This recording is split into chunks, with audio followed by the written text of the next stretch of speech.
ಎಲ್ಲರಿಗೂ ನಮಸ್ಕಾರ. ಚಾಯ್ಗೆ ನಾನು ಛಾಯಾ ನಿಮ್ಮೆಲ್ಲರೂ ವೆಲ್ಕಮ್ ಮಾಡ್ತಾ ಇದ್ದೀನಿ. ನಾನು ಒಂದು ಕಾಲೇಜಲ್ಲಿ ಕೆಮಿಸ್ಟ್ರಿ ಪ್ರೊಫೆಸರಾಗಿ ವರ್ಕ್ ಮಾಡ್ತಾ ಇದ್ದೀನಿ. ನನ್ನ ಇಂಟೆನ್ಷನ್ ಈ ಚಾನಲ್ ಸ್ಟಾರ್ಟ್ ಮಾಡೋದಕ್ಕೆ ಅಂದರೆ ಸಾಧ್ಯ ಆದಷ್ಟು ಕೆಮಿಸ್ಟ್ರಿ ರಿಲೇಟೆಡ್ ಟಾಪಿಕ್ನ ಸಿಂಪಲಾಗಿ ಕನ್ನಡದಲ್ಲಿ ಹೇಳುವಂಥ ಪ್ರಯತ್ನ ಮಾಡ್ತಾ ಇದ್ದೀನಿ. ಕೆಮಿಸ್ಟ್ರಿ ಇಷ್ಟ ಇಲ್ಲದಿರೋರ್ಗೂ ಕೆಮಿಸ್ಟ್ರಿ ಕಡೆಗೆ ಸೆಳೆಯುವಂಥ ಪ್ರಯತ್ನ ನಾನು ನನ್ನ ಚಾನಲಲ್ಲಿ ಮಾಡ್ತಾ ಇದ್ದೀನಿ. ಪರ್ಟಿಕ್ಯುಲರ್ಲಿ ಕನ್ನಡ ಮೀಡಿಯಂ ಹುಡುಗರಿಗೆ, ರೂರಲ್ ಹುಡುಗರಿಗೆ ಹೆಲ್ಪ್ ಆಗಲಿ ಅಂತ ಕೆಮಿಸ್ಟ್ರಿ ನಾನು ಕನ್ನಡದಲ್ಲಿ ಹೇಳುವಂಥ ಪ್ರಯತ್ನ ಮಾಡ್ತಾ ಇದ್ದೀನಿ.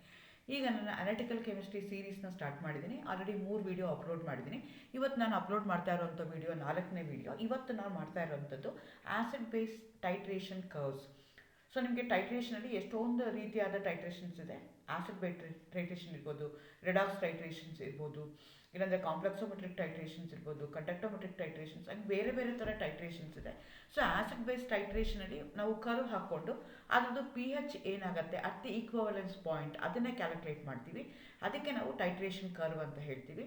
ಸೊ ನಾನೇನು ಮಾಡ್ತಾ ಇದ್ದೀನಿ ಅಂತಂದರೆ 4 all probabilities, strong acid strong base titration curve ಏನಾಗುತ್ತೆ, ಸ್ಟ್ರಾಂಗ್ ಆ್ಯಸಿಡು ವೀಕ್ ಬೇಸ್ ಏನಾಗುತ್ತೆ, weak acid strong base, weak acid weak base ಏನಾಗುತ್ತೆ, ಅದು ಟೈಟ್ರೇಷನ್ ಕರ್ವ್ ಏನಾಗುತ್ತೆ, at the end point can we find out the equivalent point, pH ಏನಾಗುತ್ತೆ at the equivalent point can we find out. ಅದನ್ನು ಮಾಡೋಕ್ಕೆ ಸಾಧ್ಯನಾ, ಮಾಡೋದಾದರೆ ಹೇಗೆ ಮಾಡ್ಬೋದು, ಅದ್ರ ಬಗ್ಗೆ ಇವತ್ತು ಇನ್ಫಾರ್ಮೇಷನ್ ಹೇಳೋಣ ಅಂತ ಅಂದ್ಕೊಳ್ತಾ ಇದ್ದೀನಿ. Again welcome to Chaya. ನನ್ನ ಚಾನಲ್ನ ಸಬ್ಸ್ಕ್ರೈಬ್ ಮಾಡಿ, ಶೇರ್ ಮಾಡಿ. ನಾನು ಮುಂಚೆ ಅಂದರೆ ಟೈಟ್ರೇಷನ್ ಕರ್ವ್ ಹೋಗೋಕ್ಕಿಂತ ಮುಂಚೆ ಟೈಟ್ರೇಷನ್ ಅಂದರೆ ಏನು ಅಂತ ನಿಮಗೆ ಗೊತ್ತಿರಬೇಕು. ಯಾವುದೇ ಒಂದು ಟೈಟ್ರೇಷನ್ ಮಾಡೋದಕ್ಕೆ ನಿಮಗೆ 2 ಸೊಲ್ಯೂಷನ್ ಬೇಕಾಗುತ್ತೆ. ಒಂದೊಂದು ಸೊಲ್ಯೂಷನ್ದು ಕಾನ್ಸಂಟ್ರೇಷನ್ ಗೊತ್ತಿರುತ್ತೆ, ಇನ್ನೊಂದು ಸೊಲ್ಯೂಷನ್ದು ಕಾನ್ಸಂಟ್ರೇಷನ್ ನಿಮಗೆ ಗೊತ್ತಿರೋದಿಲ್ಲ. ಸೊ ಯೂಶ್ವಲಿ ಟೈಟ್ರೇಷನ್ ಮಾಡೋದಕ್ಕೆ ನಾವು ಬ್ಯೂರೇಟ್ನ ಮತ್ತು ಕೋನಿಕಲ್ ಫ್ಲಾಸ್ಕ್ನ ಯೂಸ್ ಮಾಡ್ತೀವಿ. ಬ್ಯೂರೇಟಲ್ಲಿ ಒಂದು ಸೊಲ್ಯೂಷನ್ ಇರುತ್ತೆ, ಕೋನಿಕಲ್ ಫ್ಲಾಸ್ಕಲ್ಲಿ ಇನ್ನೊಂದು ಸೊಲ್ಯೂಷನ್ ಇರುತ್ತೆ. ಸೊ ಜನರಲಿ ಟೈಟ್ರೇಷನ್ ಅಂದರೆ it's a technique to determine the concentration of the unknown solution. ಯಾವುದೋ ಒಂದು ಅನ್ನೋನ್ ಸೊಲ್ಯೂಷನ್ದು ಕಾನ್ಸಂಟ್ರೇಷನ್ ಕಂಡುಹಿಡಿಬೇಕು by knowing the concentration of the known solution. ಒಂದು ಸೊಲ್ಯೂಷನ್ದು ಕಾನ್ಸಂಟ್ರೇಷನ್ ಗೊತ್ತಿರುತ್ತೆ, ಅದಕ್ಕೆ ಟೈಟ್ರೆಂಟ್ ಅಂತ ಕರೀತಾರೆ. ಇನ್ನೊಂದರದ್ದು ಕಾನ್ಸಂಟ್ರೇಷನ್ ಗೊತ್ತಿರೋದಿಲ್ಲ, ಅದಕ್ಕೆ ಅನಲೈಟ್ ಅಂತ ಹೇಳ್ತಾರೆ. ಸೊ ಒಂದನ್ನು ಬ್ಯೂರೇಟಲ್ಲಿ ತೊಗೊಂಡಿರ್ತೀವಿ ಒಂದು ಸೊಲ್ಯೂಷನ್ನ, ಇನ್ನೊಂದು ಸೊಲ್ಯೂಷನ್ ನಾವು ಕೋನಿಕಲ್ ಫ್ಲಾಸ್ಕಲ್ಲಿ ತೊಗೊಳ್ತೀವಿ. So this is a basic technique ಅಥವಾ ಬೇಸಿಕ್ ಮೆಥಡ್ ಸೆಟಪ್ ನಾವು ಆ ಥರ ಯೂಸ್ ಮಾಡ್ತೀವಿ. ನಾನು ಹೇಳ್ದಂಗೆ ನಾನು 2 ಪದಗಳನ್ನ ಯೂಸ್ ಮಾಡಿದೆ. ಒಂದು ಟೈಟ್ರೆಂಟ್ ಅಂತ ಹೇಳಿದೆ, ಇನ್ನೊಂದು ಅನಲೈಟ್ ಅಂತ ಹೇಳಿದೆ. ಸೊ ಒಂದು ಟೈಟ್ರೇಷನ್ ಮಾಡೋದಕ್ಕೆ 2 ಸೊಲ್ಯೂಷನ್ ಬೇಕು ಅಂತ ಹೇಳಿದೆ. ಟೈಟ್ರೆಂಟ್ ಏನಿದೆಯಲ್ಲ, solution of the known concentration. ಆ ಸೊಲ್ಯೂಷನ್ದು ಕಾನ್ಸಂಟ್ರೇಷನ್ ನಿಮಗೆ ಗೊತ್ತಿದ್ದರೆ ಅಂಥ ಸೊಲ್ಯೂಷನ್ಗೆ ನಾವೇನಂತ ಕರಿತೀವಿ, ಟೈಟ್ರೆಂಟ್ ಅಂತ ಕರಿತೀವಿ. ಇನ್ನೊಂದಕ್ಕೆ ಟೈಟ್ರ್ಯಾಂಡ್ ಅಂತಾರೆ, ಇಲ್ಲಾಂದರೆ ಅನಲೈಟ್ ಅಂತ ಹೇಳ್ತಾರೆ. ಅದ್ರದ್ದು ಸೊಲ್ಯೂಷನ್ದು ಕಾನ್ಸಂಟ್ರೇಷನ್ ನಿಮಗೆ ಗೊತ್ತಿರೋದಿಲ್ಲ. ಸೊ ಟೈಟ್ರೇಷನ್ ಮಾಡೋದಕ್ಕೆ 2 ಸೊಲ್ಯೂಷನ್ ಬೇಕು. ಒಂದರದ್ದು ಕಾನ್ಸಂಟ್ರೇಷನ್ ಗೊತ್ತಿದೆ, ಇನ್ನೊಂದ್ರದ್ದು ಗೊತ್ತಿಲ್ಲ. ಗೊತ್ತಿರೋದಕ್ಕೆ ಟೈಟ್ರೆಂಟ್ ಅಂತೀವಿ, ಗೊತ್ತಿಲ್ಲದಿರೋದಕ್ಕೆ ಅನಲೈಟ್ ಅಂತ ಹೇಳ್ತೀವಿ. ಸೊ ಇವೆರಡೂ ಏನಾಗುತ್ತೆ ಅಂದರೆ ಯಾವುದೋ ಒಂದು ಪರ್ಟಿಕ್ಯುಲರ್ ಪಾಯಿಂಟಿಗೆ ಬಂದಾಗ ರಿಯಾಕ್ಷನ್ ಕಂಪ್ಲೀಟ್ ಆಗುತ್ತೆ. ಆ ರಿಯಾಕ್ಷನ್ ಕಂಪ್ಲೀಟ್ ಆಗೋ ಪಾಯಿಂಟ್ಗೆ ನಾವೇನಂತ ಕರಿತೀವಿ, ಈಕ್ವಲೆಂಟ್ ಪಾಯಿಂಟ್ ಅಥವಾ ಈಕ್ವಲೆನ್ಸ್ ಪಾಯಿಂಟ್ ಅಂತ ಕರಿತೀವಿ. Point in titration at which the amount of titrant added is just enough to completely neutralize the analyte solution. ಇಲ್ಲಿ ನಾವು ಏನು ಮಾಡ್ತಾ ಇದ್ದೀವಿ, ಆ್ಯಸಿಡ್ ಮತ್ತು ಬೇಸ್ ರಿಯಾಕ್ಟ್ ಮಾಡ್ತಾ ಇದ್ದೀವಿ. ಆವಾಗ ಸಾಲ್ಟ್ ಆ್ಯಂಡ್ ವಾಟರ್ ಬರುತ್ತೆ. ಆ ರಿಯಾಕ್ಷನ್ಗೆ ಏನಂತ ಕರಿತೀವಿ ನಾವು, ನ್ಯೂಟ್ರಲೈಸೇಷನ್ ರಿಯಾಕ್ಷನ್ ಅಂತ ಹೇಳ್ತೀವಿ. ಸೊ ಹಾಗಾಗಿ ಏನು ಮಾಡ್ತಾ ಇದ್ದೀನಿ, ಐ ಆಮ್ ಈಕ್ವಲೆಂಟ್ ಪಾಯಿಂಟ್ನ ಡಿಫೈನ್ ಮಾಡ್ಬೇಕಾದ್ರೆ with respect to acid base titration ತೊಗೊಳ್ತಾ ಇದ್ದೀನಿ. ಸೊ ಕಂಪ್ಲೀಟ್ಲಿ ಆ್ಯಸಿಡು ನ್ಯೂಟ್ರಲೈಸ್ ಆಗೋಕ್ಕೆ ಎಷ್ಟು ಬೇಸು ನಾ ಹಾಕಬೇಕು. So exactly the point at which the same amount of base is equal to the same amount of the acid. ಆ ಪಾಯಿಂಟ್ಗೆ ನಾವೇನಂತ ಕರಿತೀವಿ, ಈಕ್ವಲೆಂಟ್ ಪಾಯಿಂಟ್ ಅಂತ ಕರಿತೀವಿ. At the equivalence point in the acid base titration, number of moles of base is equal to number of moles of acid. That's a solution only it contains salt and water. ಈಗ acid ಜೊತೆಗೆ base add ಮಾಡ್ತಾ ಇದ್ದೀನಿ. Equivalent ಪಾಯಿಂಟಲ್ಲಿ ಏನಾಗುತ್ತೆ ಅಂದರೆ ಬರೀ salt ಮತ್ತು water ಮಾತ್ರ ಇರುತ್ತೆ ಆ ಪಾಯಿಂಟ್ಗೆ. ಆ ಇನ್ಸ್ಟೆಂಟ್ ಆಫ್ ದಿ ಟೈಟ್ರೇಷನ್ಗೆ ನಾವೇನಂತ ಕರಿತೀವಿ, ಈಕ್ವಲೆಂಟ್ ಪಾಯಿಂಟ್ ಅಂತ ಕರಿತೀವಿ, ಅಥವಾ ಈಕ್ವಲೆನ್ಸ್ ಪಾಯಿಂಟ್ ಅಂತ ನಾವು ಅದನ್ನು ಕರಿತೀವಿ. ಆ ಪಾಯಿಂಟಲ್ಲಿ ಮತ್ತು ಸಾಲ್ಟು ಮತ್ತು ವಾಟರ್ ಮಾತ್ರ ನಿಮಗೆ ಹೋಗುತ್ತೆ. ಅದೇ ಥರ ನಾವು ಕೆಲವೊಂದು ಸಲ ಏನು ಮಾಡಬೇಕಾಗತ್ತೆ, ಇಂಡಿಕೇಟರ್ನ ಯೂಸ್ ಮಾಡ್ತೀವಿ. And indicator is a weak base or an acid that is added to analyte solution and it changes the colour when the equivalent point is reached. The point at which the amount of titrant added is just enough to completely neutralize the analyte solution. So ನಿಮ್ಗೆ ಏನಾಗ್ತಾ ಇದೆ, 2 solution ತೊಗೊಳ್ತಾ ಇದ್ದೀವಿ. Equivalent point ಬಂದಾಗ complete ಆಗುತ್ತೆ reaction. ಅದು ನನಗೆ ಗೊತ್ತಾಗಬೇಕು, ಇಂಡಿಕೇಟ್ ಆಗಬೇಕು ಅಂತ ನಾನು ಕೆಮಿಕಲ್ನ ಯೂಸ್ ಮಾಡ್ತೀನಿ. ಅದಕ್ಕೆ ಏನಂತ ಕರಿತೀನಿ ನಾನು ಇಂಡಿಕೇಟರ್ ಅಂತ ಹೇಳ್ತೀನಿ.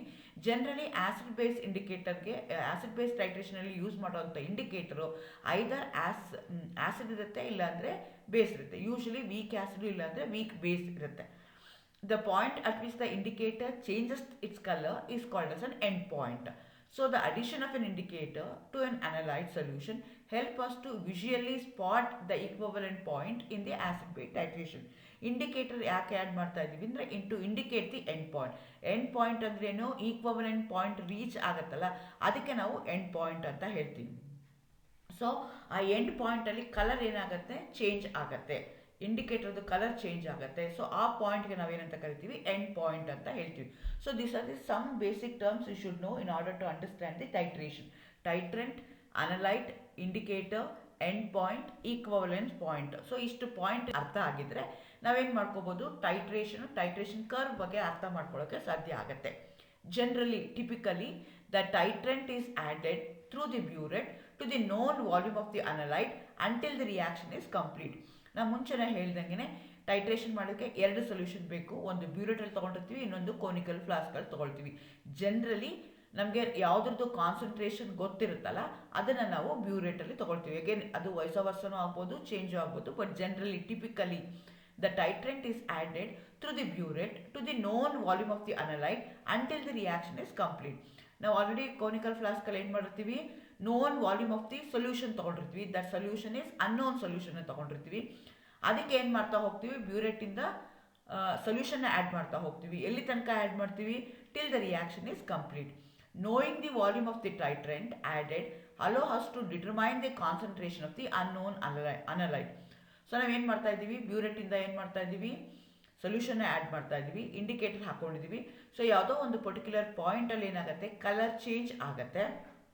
ಆವಾಗ ನಾವೇನು ಮಾಡ್ತೀವಿ, ರಿಯಾಕ್ಷನ್ ಕಂಪ್ಲೀಟ್ ಆಗಿದೆ ಅಂತ ರಿಯಾಕ್ಷನ್ನ ನಾವು ಕ್ಲೋಸ್ ಮಾಡ್ತೀವಿ. ಸೊ ಟೈಟ್ರೆಂಟ್ ಮತ್ತು analyte is a pair of acid and a base. So titrant ಅಂತ ಅನಲೈಟ್ ಅಂತ ಆಸಿಡ್ ಬೇಸ್ ಟೈಟ್ರೇಷನ್ ತೊಗೊಂಡ್ರೆ ಒಂದು ಆಸಿಡ್ ಆಗಿರುತ್ತೆ, ಇನ್ನೊಂದು ಬೇಸ್ ಆಗಿರುತ್ತೆ. ಅಂದರೆ ನೋನ್ ಸೊಲ್ಯೂಷನು ಆಸಿಡ್ ಇರ್ಬೋದು, ಅನ್ನೋನ್ ಸೊಲ್ಯೂಷನು ಬೇಸ್ ಇರ್ಬೋದು, ಅಥವಾ ವಯಸ್ಸವರ್ಸನೂ ಆಗಿರ್ಬೋದು. Acid base titrations are monitored by the change in pH of the titration progress. Acid base ಟೈಟ್ರೇಷನಲ್ಲಿ ನನಗೆ ಎಂಡ್ ಪಾಯಿಂಟ್ ಹೆಂಗೆ ಬಂದಿದೆ ಅಥವಾ ಈಕ್ವಲೆನ್ಸ್ ಪಾಯಿಂಟ್ಸ್ ರೀಚ್ ಆಗ್ತಿದೆ ಇಲ್ಲ ಅಂತ ನನಗೆ ಹೆಂಗೆ ಹೋಗುತ್ತೆ, ಯಾವುದರಿಂದ ಮಾನಿಟರ್ ಮಾಡ್ಬೋದು, by knowing the pH. Because acid ಮತ್ತು base can be easily distinguished by they pH values.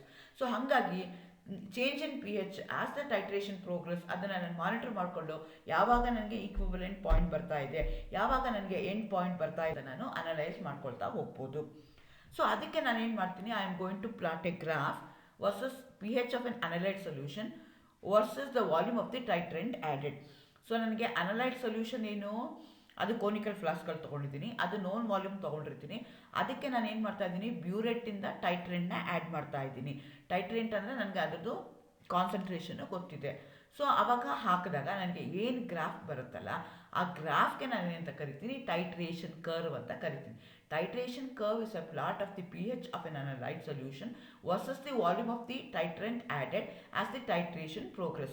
ನಾವೇನು ಮಾಡ್ತಾ ಇದ್ದೀವಿ, volume of the titrant add ಮಾಡ್ತಾ ಹೋಗ್ತಾ ಇದ್ದೀನಿ. ಆ್ಯಡ್ ಮಾಡ್ತಾ ಹೋದಂಗೆ pH ಯಾವ ರೀತಿ ಚೇಂಜ್ ಆಗ್ತಾ ಹೋಗುತ್ತೆ ಅದನ್ನು ಹೇಳುತ್ತಲ್ಲ, ಆ ಗ್ರಾಫ್ಗೆ, ಆ ಪ್ಲಾಟ್ಗೆ ನಾವೇನಂತ ಕರಿತೀನಿ, ಟೈಟ್ರೇಷನ್ ಕರ್ವ್ ಅಂತ ನಾನು ಹೇಳ್ತಾ ಹೋಗ್ತೀನಿ. ಸೊ ನಾನು ಮುಂಚೆನೇ ಹೇಳ್ದಂಗೆ 4 ಪ್ರಾಬಬಿಲಿಟೀಸ್ ಇದೆ with respect to acid and a base. So 4 ಹೇಗೆ ಆಗುತ್ತೆ ಅಂತ ನಾವೀಗ ಏನು ಮಾಡ್ಕೊಳ್ತಾ ಹೋಗೋಣ, ಸ್ಟಡಿ ಮಾಡ್ಕೊಳ್ತಾ ಹೋಗೋಣ. How the pH going to effect at the equivalent point, ನಾವು ಅದನ್ನು ಟ್ರೈ ಮಾಡ್ತಾ ಹೋಗೋಣ. The titration of a strong acid with a strong base. ನೀವು ಯಾವುದಾದ್ರು ಸ್ಟ್ರಾಂಗ್ ಆಸಿಡ್ ಸ್ಟ್ರಾಂಗ್ ಬೇಸ್ ತೊಗೋಬೋದು. ನಾನು ಇಲ್ಲಿ HCl ಮತ್ತು NaOHನ ತೊಗೊಳ್ತಾ ಇದ್ದೀನಿ. ಇನ್ನೊಂದು ತಿಳ್ಕೊಬೇಕು, ಸ್ಟ್ರಾಂಗ್ ಆ್ಯಸಿಡ್ ಮತ್ತು ಸ್ಟ್ರಾಂಗ್ ಬೇಸ್ನ ತೊಗೊಂಡ್ರೆ ಕಂಪ್ಲೀಟ್ಲಿ ಡಿಸೋಸಿಯೇಟ್ ಆಗ್ತವೆ. ಅಂಥದಕ್ಕೆ ನಾವು ಸ್ಟ್ರಾಂಗ್ ಆ್ಯಸಿಡ್ ಅಥವಾ ಸ್ಟ್ರಾಂಗ್ ಬೇಸ್ ಅಂತ ಹೇಳ್ತೀವಿ. ಸೊ ನಾವೀಗ ಏನು ಮಾಡ್ತಾ ಇದ್ದೀನಿ, NaOHನ ಯಾವುದ್ರಲ್ಲಿ ತೊಗೊಂಡಿದ್ದೀನಿ, ಬ್ಯೂರೆಟಲ್ಲಿ ತೊಗೊಂಡಿದ್ದೀನಿ. ಅದು ಟೈಟ್ರೆಂಟ್, ನನಗೆ ಅದರದ್ದು ನಾರ್ಮಾಲಿಟಿ, ನನಗೆ ಕಾನ್ಸಂಟ್ರೇಷನ್ ನನಗೆ ಗೊತ್ತಿದೆ. HCl ಅನಲೈಟ್ ಅದರದ್ದು ಕಾನ್ಸಂಟ್ರೇಷನ್ ನನಗೆ ಗೊತ್ತಿಲ್ಲ. The known volume of the analyte I have taken in a conical flask. ಬ್ಯೂರೆಟಲ್ಲಿ ಏನು ಮಾಡ್ತಾ ಇದ್ದೀನಿ, ನಾನು NaOHನ ಡ್ರಾ ಮಾಡ್ತಾ ಇದ್ದೀನಿ. ಆವಾಗ ಏನಾಗ್ತಾ ಇದೆ, ಬಿಗ್ನಿಂಗಲ್ಲಿ ಏನಾಗ್ತಾ ಇದೆ, ಕೋನಿಕಲ್ ಫ್ಲಾಸ್ಕಲ್ಲಿ ಏನಿದೆ ನನಗೆ, ಬಿಫೋರ್ ಆ್ಯಡಿಂಗ್ NaOH ಕೋನಿಕಲ್ ಫ್ಲಾಸ್ಕಲ್ಲಿ ಏನಿದೆ, HCl ಇದೆ. ಎಚ್ ಸಿ ಎಲ್ ಏನಾಗಿದೆ ಅಸಿಡಿಕ್ ಇನ್ ನೇಚರ್. ಅಸಿಡಿಕ್ ಅಂದರೆ ಅದರ ಪಿ ಎಚ್ ಏನಾಗಿರುತ್ತೆ ಕಡಿಮೆ ಇರುತ್ತೆ. ಸೊ ಹಾಗಾಗಿ ನಂದು ಗ್ರಾಫ್ .1 ಏನು ತೋರಿಸ್ತಾ ಇದ್ದೀನಲ್ಲ ಅಲ್ಲಿ ಇರುತ್ತೆ ನಿಮಗೆ P H of the solution. Conical ಫ್ಲಾಸ್ಕಲ್ಲಿರೋ ಸೊಲ್ಯೂಷನ್ದು ಪಿ ಎಚ್ ಎಷ್ಟಿರುತ್ತೆ ಅಸಿಡಿಕ್ ಆಗಿರುತ್ತೆ, ಅದು ಎಚ್ ಸಿ ಎಲ್ ಆಗಿರುತ್ತೆ. ಯಾಕೆ ಅಂತ ಹೇಳ್ತೀನಿ, ಅದು .1. ನೆಕ್ಸ್ಟ್ .2 ತೊಗೊಂಡ್ರೆ as you go on adding titrant NaOHನ ಆ್ಯಡ್ ಮಾಡ್ತಾ ಹೋದಂಗೆ ಏನಾಗ್ತಾ ಹೋಗುತ್ತೆ ಅಂದರೆ concentration of the H C L ಕಡಿಮೆ ಆಗ್ತಾ ಹೋಗುತ್ತೆ, ಕಾನ್ಸಂಟ್ರೇಷನ್ ಆಫ್ NaCl ಆಗ್ತಾ ಹೋಗುತ್ತೆ. ಅದಕ್ಕೆ .2 ಅಂತ ಹೇಳ್ತೀವಿ. ಯಾವುದೋ ಒಂದು ಪರ್ಟಿಕ್ಯುಲರ್ ಪಾಯಿಂಟಿಗೆ ಬಂದಾಗ ಕಂಪ್ಲೀಟ್ಲಿ NaOH ಮತ್ತು HCl ರಿಯಾಕ್ಟ್ ಆಗಿ ಸಾಲ್ಟ್ ಫಾರ್ಮೇಷನ್ ಆಗುತ್ತೆ, ನ್ಯೂಟ್ರಲೈಸೇಷನ್ ಕಂಪ್ಲೀಟಾಗಿ ಆಗುತ್ತೆ. ಆ ಪಾಯಿಂಟ್ಗೆ ನಾನು ಈಕ್ವಲೆಂಟ್ ಪಾಯಿಂಟ್ ಅಂತ ಹೇಳ್ತೀನಿ. Exactly same amount of acid is equal to same amount of base ಆಗುತ್ತೆ. ಆ ಪಾಯಿಂಟ್ಗೆ ನಾನು ಏನಂತ ಕರಿತೀನಿ ಈಕ್ವಲೆಂಟ್ ಪಾಯಿಂಟ್ ಅಂತೀನಿ. ಅಲ್ಲಿ ಥರ್ಡ್ ಪಾಯಿಂಟ್ ಆಗುತ್ತೆ. ಅದಾದಮೇಲೆ ಏನಾಗುತ್ತೆ, ಅದಾದಮೇಲೆ ನೀವು ಆ್ಯಡ್ ಮಾಡ್ತಾ ಹೋದರೆ ಅವಾಗ ಏನಾಗುತ್ತೆ .4 ಬರುತ್ತೆ. So this is the titration curve we are going to get when you have the strong acid versus strong base. So ನಾನು P H versus volume of the titrant ಆ್ಯಡೆಡ್ನ ತಗೊಳ್ತಾ ಇದ್ದೀನಿ. ಫಸ್ಟು ಏನಾಗಿದೆ ಪಿ ಎಚ್ ಕಡಿಮೆ ಇದೆ, ಆಮೇಲೆ ಏನಾಗುತ್ತೆ slowly as I am going adding the NaOH add ಮಾಡ್ತಾ ಹೋದಂಗೆ .2 ಬರುತ್ತೆ, ಇನ್ನು ಆ್ಯಡ್ ಮಾಡ್ತಾ ಹೋದಂಗೆ .3 ಬರುತ್ತೆ, ಇನ್ನು ಆ್ಯಡ್ ಮಾಡ್ತಾ ಹೋದಂಗೆ ನನಗೆ .4 ಬರುತ್ತೆ.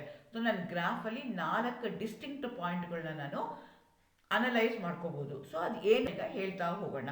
.1 ನೀವು ಗ್ರಾಫ್ನ ನೆನ್ಪಿಟ್ಕೋಬೇಕು. ಇಲ್ಲಿ ಚಿತ್ರದಲ್ಲಿ ಕೆಳಗಡೆ ಹಾಕಿದ್ದೀನಿ ನೋಡ್ಕೊಳ್ಳಿ. .1 ಏನಾಗ್ತಾ ಇದೆ ಅಂತಂದರೆ NaOH ಆ್ಯಡ್ ಮಾಡೋಕ್ಕೆ ಶುರು ಮಾಡಿಲ್ಲ.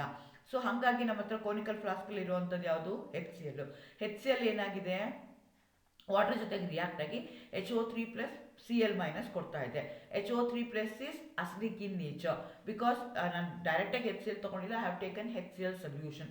ಹಾಗಾಗಿ HCl ಸೊಲ್ಯೂಷನಲ್ಲಿ ಏನಾಗಿರುತ್ತೆ Cl- ಅಯಾನು HO3+ ಅಯಾನ್ಸ್ ಇರುತ್ತೆ. HO3+ is acidic in nature. Acidic ಆದಾಗ ಪಿ ಎಚ್ ಏನಾಗುತ್ತೆ ಕಡಿಮೆ ಇರುತ್ತೆ. ಸೊ ಹಾಗಾಗಿ ನಿಮಗೆ ಪಿ ಎಚ್ .1 ಏನಾಗಿರುತ್ತೆ ಅರೌಂಡ್ 2 ಇದೆ. ಆದರೆ ನೀವೇನು ಮಾಡ್ತಾ ಹೋಗ್ತೀರಾ NaOHನ dropwise from the burette add ಮಾಡ್ತಾ ಹೋಗ್ತೀರಾ. ಆ್ಯಡ್ ಮಾಡ್ತಾ ಹೋದಂಗೆ ಏನಾಗ್ತಾ ಹೋಗುತ್ತೆ HO3+ ಏನಾಗ್ತಾ ಹೋಗುತ್ತೆ it is consumed by OH- ion. NaOH ನೀವು ಹಾಕ್ತಾ ಹೋದಂಗೆ ಏನಾಗುತ್ತೆ HO3+ ಮತ್ತು NaOHಲ್ಲಿರುವಂಥ OH ರಿಯಾಕ್ಟ್ ಆಗ್ತಾ ಹೋಗುತ್ತೆ. ಅವಾಗ ಏನಾಗುತ್ತೆ HO3+ ಅಯಾನ್ ಕಾನ್ಸಂಟ್ರೇಷನ್ ಏನಾಗ್ತಾ ಹೋಗುತ್ತೆ ಕಡಿಮೆ ಆಗ್ತಾ ಹೋಗುತ್ತೆ. HO3+ ಅಯಾನ್ ಕಾನ್ಸಂಟ್ರೇಷನ್ ಕಡಿಮೆ ಆಗ್ತಾ ಹೋದಂಗೆ ಪಿ ಎಚ್ ಏನಾಗ್ತಾ ಹೋಗುತ್ತೆ ಇನ್ಕ್ರೀಸ್ ಆಗ್ತಾ ಹೋಗುತ್ತೆ. This is what happens between .1 and 2. .1 ಏನಾಗುತ್ತೆ ಅಸಿಡಿಕ್ ಆಗಿರುತ್ತೆ. ಯಾಕೆ ಅಂದರೆ ಏನು ಇಲ್ಲ ಅಲ್ಲಿ, ಜಸ್ಟ್ HO3+ ಅಯಾನ್ಸ್ ಇದೆ which is purely acidic in nature.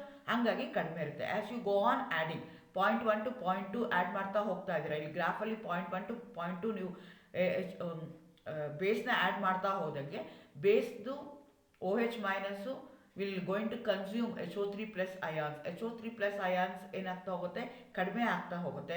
ಹಾಗಾಗಿ ಏನಾಗುತ್ತೆ ಪಿ ಎಚ್ ಸ್ಲೋಲಿ ಇನ್ಕ್ರೀಸ್ ಆಗ್ತದೆ. ಅದು .1 to 2. ಈಗ .2 ಏನಾಗುತ್ತೆ this the p H recorded at the time just before the completion of the neutralisation takes place. ಈ 1 and 2 ಪದ್ಯದಲ್ಲಿ ಏನಾಗಿದೆ ಅಂದರೆ there is a slightly increase in p H. ಆದರೆ ಯಾಕೆ ಪ್ರೋಸೆಸ್ ಆಗ್ತಾನೆ ಇದೆ, ಸ್ಲೈಟ್ಲಿ ಇನ್ಕ್ರೀಸ್ ಆಯಿತು. ನ್ಯೂಟ್ರಲೈಸೇಷನ್ ಆಗೋಕ್ಕಿಂತ ಮುಂಚೆ ಬರೋ ಪಾಯಿಂಟ್ಗೆ ನಾನು ಏನಂತ ಕರಿತೀನಿ .2 ಅಂತ ಕರಿತೀನಿ. ಈಗ .3 is very important because that's an equivalent point. Equivalence point ಅಂದ್ರೇನು exactly same amount of acid is equal to same amount of base ಇದೆ. ಅಲ್ಲೇನಾಗ್ತಿದೆ ಕಂಪ್ಲೀಟ್ಲಿ ನ್ಯೂಟ್ರಲೈಸೇಷನ್ ಆಗಿದೆ. ಆ ಪಾಯಿಂಟ್ಗೆ ನಾನು ಏನಂತ ಕರಿತೀನಿ ಈಕ್ವಲೆನ್ಸ್ ಪಾಯಿಂಟ್ ಅಂತ ಕರಿತೀನಿ. This is an equivalent point. At this point, the moles of NaOH added is equal to the moles of HCl in the analyte. ಬ್ಯೂರೆಟಲ್ಲಿ ಇರುವಂಥದ್ದು ಮತ್ತು ಕೋನಿಕಲ್ ಫ್ಲಾಸ್ಕಲ್ಲಿ ಇರುವಂಥದ್ದು ಎರಡರದ್ದು ಕಾನ್ಸಂಟ್ರೇಷನ್ ಅಂದ್ರೇನು, ಕೋನಿಕಲ್ ಫ್ಲಾಸ್ಕಲ್ಲಿ ರಿಯಾಕ್ಷನ್ ಕಂಪ್ಲೀಟ್ ಆಗಿದೆ, ಈಕ್ವಲೆಂಟ್ ಪಾಯಿಂಟು ರೀಚ್ ಆಗಿದೆ. ಆ ಪಾಯಿಂಟ್ಗೆ ನಾವೇನಂತ ಕರಿತೀವಿ ಈಕ್ವಲೆಂಟ್ ಪಾಯಿಂಟ್ ಅಂತೀವಿ. ನಮ್ಮ ಗ್ರಾಫಲ್ಲಿ .3 ಆಗಿದೆ. ಈ ಪಾಯಿಂಟಲ್ಲಿ ಏನಾಗುತ್ತೆ ಅಂದರೆ HO3+ ions is completely neutralized by the OH- ion. ಅಲ್ಲಿ ಏನಾಗಿದೆ ಅಂತಂದರೆ OH- ಅಯಾನ್ಸು ಇಲ್ಲ, HO3+ ಅಯಾನ್ಸು ಇಲ್ಲ. OH- ಇದ್ರೆ ಏನಾಗುತ್ತೆ ಬೇಸಿಕ್ ಆಗುತ್ತೆ, HO3+ ಇದ್ರೆ ಏನಾಗುತ್ತೆ ಅಸಿಡಿಕ್ ಆಗುತ್ತೆ. ಅಲ್ಲೇನಾಗ್ತಿದೆ completely same amount of HO3+ ಇದೆ, ಸೇಮ್ ಅಮೌಂಟ್ ಆಫ್ OH- ಇದೆ.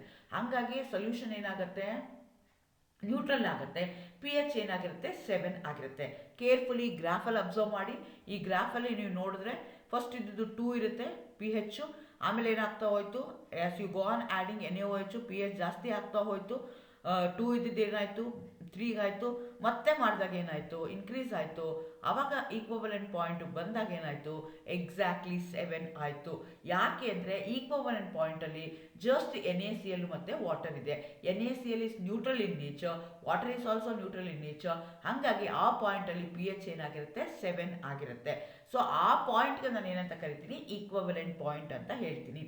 ಸೆಕೆಂಡ್, ಈಕ್ವಲೆಂಟ್ ಪಾಯಿಂಟ್ ರೀಚ್ ಆದಮೇಲೂ ನಾನು NaOHನ ಆ್ಯಡ್ ಮಾಡ್ತಾ ಇದ್ರೆ 0.4 ಬರುತ್ತೆ. ಆವಾಗ ಏನಾಗುತ್ತೆ ನಿಮಗೆ NaOH ಇದೆ, ನ್ಯೂಟ್ರಲೈಸೇಷನ್ ಪಾಯಿಂಟ್ ಬಂದಿದೆ, NaCl ಇದೆ, ಆ NaCl ಮತ್ತು ವಾಟರ್ ಇದೆ. ಅದಕ್ಕೆ ಮತ್ತೆ ನೀವೇನು ಮಾಡ್ತಾ ಇದ್ದೀರಾ, you are continuing adding the NaOH add ಮಾಡ್ತಾ ಹೋದಂಗೆ ಏನಾಗುತ್ತೆ ಪಿ ಹೆಚ್ಚು ಇನ್ಕ್ರೀಸ್ ಆಗ್ತಾ ಹೋಗುತ್ತೆ. ಯಾಕೆ ಅಂದರೆ ಪಿ ಹೆಚ್ ಏನಾಗುತ್ತೆ ಅಲ್ಲಿ ಆಲ್ಕಲೈನ್ ಇರುತ್ತೆ. NaOH ಇದ್ದಿದ್ದು ಏನಾಗುತ್ತೆ it going to split as Na plus and OH minus ions ಜಾಸ್ತಿ ಆದಂಗೆ ಅದೇನಾಗ್ತಾ ಹೋಗುತ್ತೆ ಬೇಸಿಕ್ ಆಗ್ತಾ ಹೋಗುತ್ತೆ. ಬೇಸಿಕ್ ಆಗ್ತಾ ಇದ್ದಂಗೆ ಪಿ ಹೆಚ್ ನಿಮಗೆ ಜಾಸ್ತಿ ಆಗ್ತಾ ಹೋಗುತ್ತೆ. ಸೊ ಈಗ ನಾನು ಸಮರೈಸ್ ಮಾಡೋದಾಯಿತು ಅಂತಂದರೆ strong acid versus strong base titration ನಾವು ಮಾಡ್ತಾ ಇದ್ದೀವಿ ಅಂತಂದರೆ, ಸೊ ಟೈಟ್ರೇಷನ್ ಕರ್ವ್ ಮಾಡ್ತಾ ಇದ್ದೀನಿ ಅಂದರೆ ಡಿಸ್ಟಿಂಕ್ಟಾಗಿ ನನಗೆ 4 ಪಾಯಿಂಟ್ ಬರ್ತಾ ಹೋಗುತ್ತೆ. ಫಸ್ಟ್ ಪಾಯಿಂಟಲ್ಲಿ ಪಿ ಹೆಚ್ ಏನಾಗಿರುತ್ತೆ ತುಂಬ ಲೋ ಇರುತ್ತೆ. ಸೆಕೆಂಡ್ ಪಾಯಿಂಟಲ್ಲಿ ಏನಾಗುತ್ತೆ ಪಿ ಹೆಚ್ ಇನ್ಕ್ರೀಸ್ ಆಗಿದೆ than that of the point 1. ಯಾಕೆ ಅಂದರೆ as we are gone adding base from the burette. ಆವಾಗ ಬೇಸ್ ಜಾಸ್ತಿ ಆಗ್ತಾ ಹೋದಂಗೆ ಏನಾಗುತ್ತೆ HO3 ಪ್ಲಸ್ ಅಯಾನ್ ಕಾನ್ಸಂಟ್ರೇಷನ್ ಕಡಿಮೆ ಆಗ್ತಾ ಹೋಗುತ್ತೆ, OH ಮೈನಸ್ ಜಾಸ್ತಿ ಆಗ್ತಾ ಇದೆ. ಹಾಗಾಗಿ there will be slight increase in the P H of the P H at 0.2. ಈಗ 0.3ಗೆ ಬಂದರೆ ಎಕ್ಸಾಕ್ಟ್ಲಿ ಏನಾಗಿರುತ್ತೆ OH ಮೈನಸ್ ಎಷ್ಟಿರುತ್ತೋ HO3 minus ions exactly same ಇರುತ್ತೆ. ಹಾಗಾಗಿ ಅಲ್ಲಿ ಪಿ ಎಚ್ ಏನಾಗುತ್ತೆ ನ್ಯೂಟ್ರಲ್ ಆಗುತ್ತೆ, ಪಿ ಎಚ್ ಎಷ್ಟಾಗುತ್ತೆ 7 ಆಗುತ್ತೆ. ಅದಾದಮೇಲೂ ನಾನು ಆ್ಯಡ್ ಮಾಡ್ತಾ ಇದ್ದರೆ ಆವಾಗ ಏನಾಗುತ್ತೆ it will become basic in nature, OH minus ion ಜಾಸ್ತಿ ಆಗ್ತಾ ಹೋಗುತ್ತೆ. ಹಾಗಾಗಿ ನಿಮಗೆ ಪಿ ಹೆಚ್ಚು ಇನ್ಕ್ರೀಸ್ ಆಗುತ್ತೆ. ಸೊ ಈ ರೀತಿಯಾಗಿ ನಿಮಗೆ 4 ಪಾಯಿಂಟ್ ಬರ್ತಾ ಹೋಗುತ್ತೆ.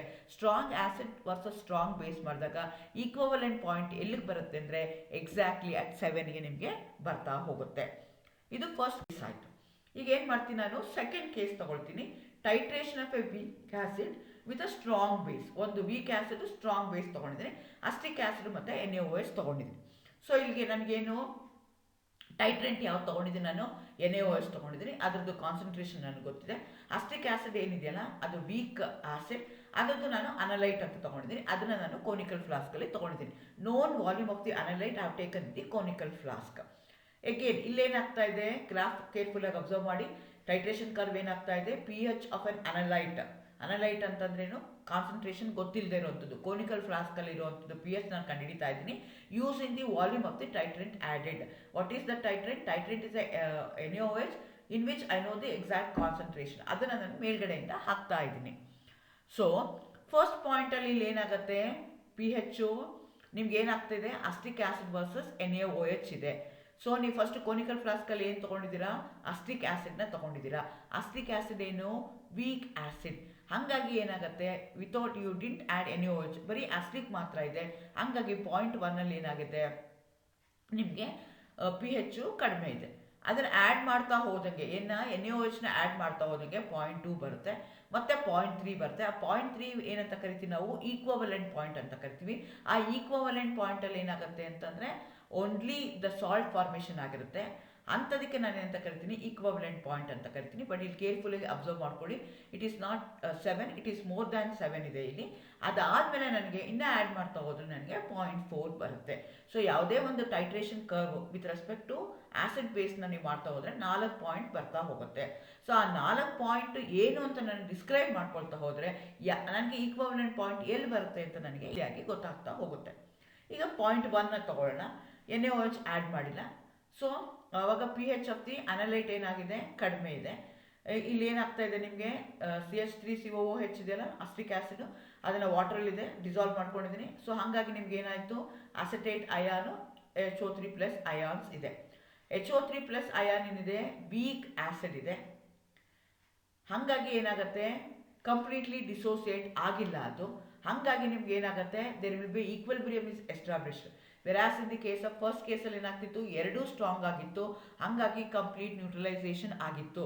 ಆದರೆ ಇಲ್ಲೇನಾಗ್ತಿದೆ, ನಾವು ತಗೊಂಡಿರುವಂಥದ್ದು ವೀಕ್ ಆ್ಯಸಿಡ್ ಇದೆ, ಹಾಗಾಗಿ ಏನಾಗುತ್ತೆ, ಕಂಪ್ಲೀಟ್ಲಿ ಡಿಸೋಸಿಯೇಟ್ ಆಗ್ತಾ ಇಲ್ಲ. ಹಾಗಾಗಿ ಏನಾಗುತ್ತೆ, ಅಸಿಡಿಕ್ ಕ್ಯಾರೆಕ್ಟರ್ ಏನಾಗ್ತಾ ಇದೆ, ಜಾಸ್ತಿ ಇದೆ. Acidic character is because of CH3COOH also. Acidic character is also because of CH3COO minus. ಹಂಗಾಗಿ ನಿಮ್ಮದು pH ಏನಿದೆಯಲ್ಲ, ಸ್ಟ್ರಾಂಗ್ ಆ್ಯಸಿಡ್ ವರ್ಸಸ್ ಸ್ಟ್ರಾಂಗ್ ಬೇಸ್ಗಿನ್ನೂ ಇಲ್ಲಿ pH ಸ್ಟಾರ್ಟಿಂಗ್ ಪಾಯಿಂಟಲ್ಲಿ it's not 2, it will be more than 2 ಇರುತ್ತೆ.